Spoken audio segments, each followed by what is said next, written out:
after receiving the sapling of the Bodhi tree and hold it in my hand, walking from the Sri Mahabodhi to the sacred stupa of relics, which is my second time here in this site. And this time is different, with this much of support and love. And behind me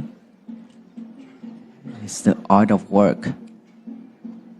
I think it took a lot of time and effort to make this art, to offer to the Walk for Peace team.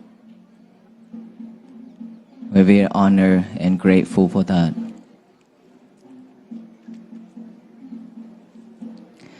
I am just one of the monks among with 100,000 and millions of monks around the world. He is my teacher. And there I have my disciple.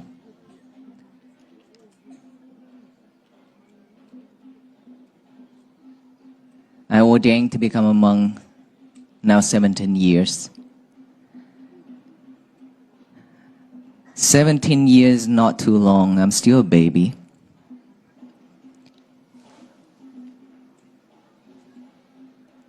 But I made a big vow for myself to build this sacred site called Damacheria, the ancient sacred scriptures, stupas, of 840 stupas in stone total in United States on 14 acres of land, 7 hectares, to preserve the Buddha teachings, to propagate the Buddha Dhamma, to spread it all over the world. And my vow is for that project to last for 1,000 years, for many future generations to come. I made that vow silently for 7 years under the Bodhi tree in Bodh Gaya, India. Silently make that vow for 7 years. Nobody knows. Until 2020, end of 2020, I practiced meditation in Myanmar, and my teacher called me back to handle the conflict of the land. And then I came back to United States to take care of that matters. I took 1 year patiently to work on that. And finally, I was be able to bought that land back for the temple from a charter school. And that is the time where I kneel down in front of my teachers to express my vow that because of so long that I have learned and listened to the Dhamma talk online, and I have found a lot of misleading teachings online that always claim this is the Buddha teaching. But obviously, it is not. At the beginning, I found myself that I also lost in those teachings as well. And from there, I was keep thinking, what should I do to preserve the true Dhamma? Until I came to India first time, and I made that vow to build the sacred site, to engrave all the scriptures of the Buddha in Pali on stones, to preserve it, just like in many generations, in past generations, that many kings have done that. And then once I expressed my vow to my teachers, those are 7 years. And then took me 3 years to speak out that vow now is over 10 years total, from the beginning until speaking it out to the public, over 10 years. This is a very difficult journey for a baby monk like me. This project costs about 200 million USD. And we don't have anything. Buddhist monks, we don't have anything. But I still try my best to do that because I believe in the Dhamma. And behind me, I always have my teacher to support me so that I can lean back. I can lean on. Obviously, I ran into so much challenge from brother monks, lay devotees, other religions. Talk a lot about this project is a waste and things like that. But I still strongly stick with my vow on this project. Regardless of what people said, I still do it even if I have to sacrifice my life. And for that reason, in front of 180 venerable monks on that sacred site, I kneel down in front of the Mahasangha and over 3,000 of lay devotees, and I made a vow in front of the Mahasangha. I said,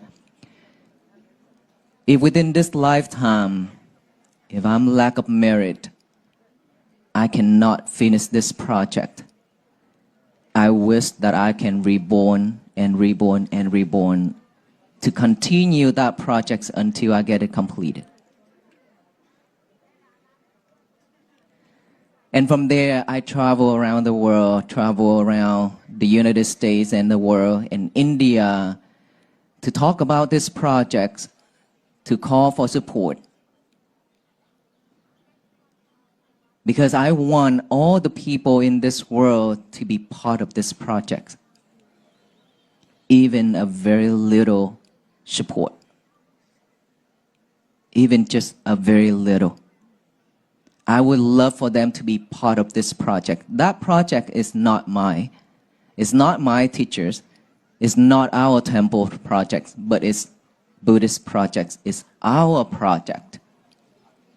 For that reason, we travel a lot. Even sometimes we spend a lot of money on flying with the whole team. And after the talk, after the fundraising, we collect the donation is much less than what we spent for traveling. But we're still happy because we be able to support a lot of homeless to contribute to this project. A lot of poor people was be able to offer a little token to this project. That filled my heart. 10 years already, over 10 years, this project is still, we was be able to fundraise like only probably less than 5% of the project. And we want to start the main stupa next year. We will do it. And with the support of the Mahasangha around the world, with the blessing, I truly believe that we can do this together. And for that reason, is because I have seen so much suffering around me. People are suffering not just materialities, but mentally suffering. There were so many people came to the temple to seek for help because of anxiety, because of stress, because of depressions. And wherever we travel, we encounter those lives. And there's time that I ask myself, what can a Buddhist monk do to help?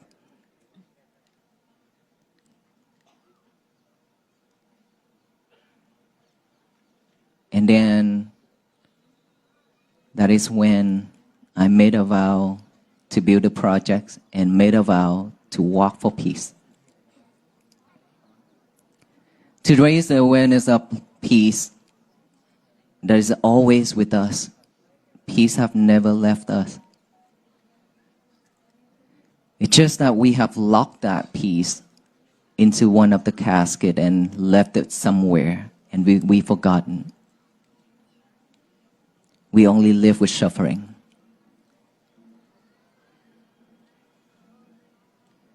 Our whole life suffer with so much things. Families, job, health, a lot of things. And a lot of triggerings from people out there. Every time when somebody triggers us, we react and then we whole suffer. That's what we've been doing for our life. But it's not supposed to be like that. It doesn't have to be like that. We deserve better. But we don't know how to unlock that box. Where did we left that box? How to unlock it? We just continue chasing the outside world and the materialities, and then we forgot everything. We just live with suffering. That is the reason why me, along with all the venerable monks who walk for 2,300 miles across the United States, to raise that awareness, to hand the key to all the people who we have met. And here today, I would love to hand you that key as well. To unlock that box that is already been with you, but you left it, you abandoned it, you ignored it. How do you unlock it? All you need to do is just slow down. Don't chase anything. Don't chase the world. Materials, technologies now is rising high, and we always chase after. We ran out of patience.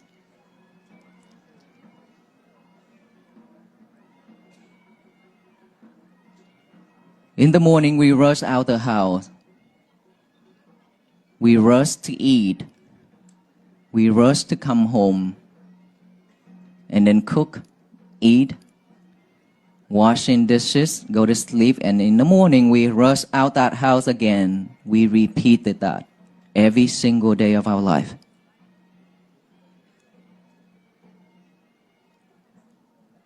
Now all you have to do is just slow down. Sometimes you just need to hold your heart with your hands.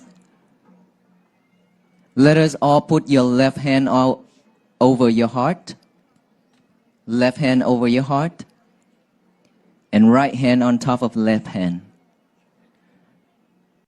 Close your eyes. Let's just close our eyes.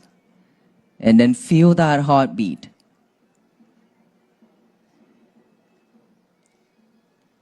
Just feel those heartbeat.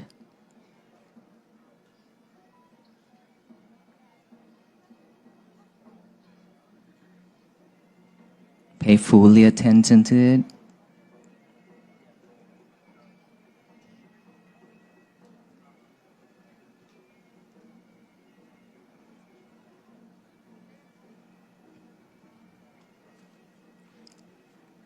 Give yourself a smile. Love yourself some more. If you be able to slow down and let go of all the things, just to hold your heart, give your child, your inner child, some love, you will be happy and peaceful.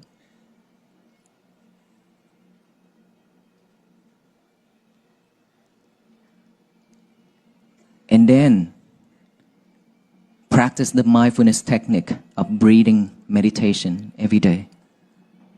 By this nostril area, when you breathe in, there's an air going in.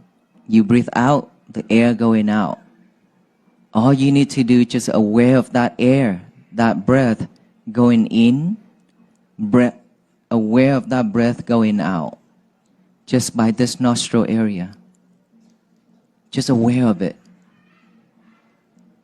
Pay attention to it. Once you have thought, observe it, acknowledge it, come back. Once you have any type of feelings, observe it, acknowledge it, come back to the breathing.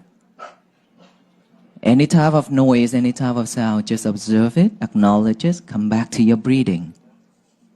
That is how you train yourself to have a concentration, to have concentration. Each and every time you practice, you build up that concentration, that focus. And now, your daily life, you practice that way. You're always mindful with your breath, mindful with anything happen within our head, within this body, and the outside world when it comes. Then you will not react that quickly anymore. Then you will not suffer. It's because you always react so quickly, and then you hold regret. That is suffering.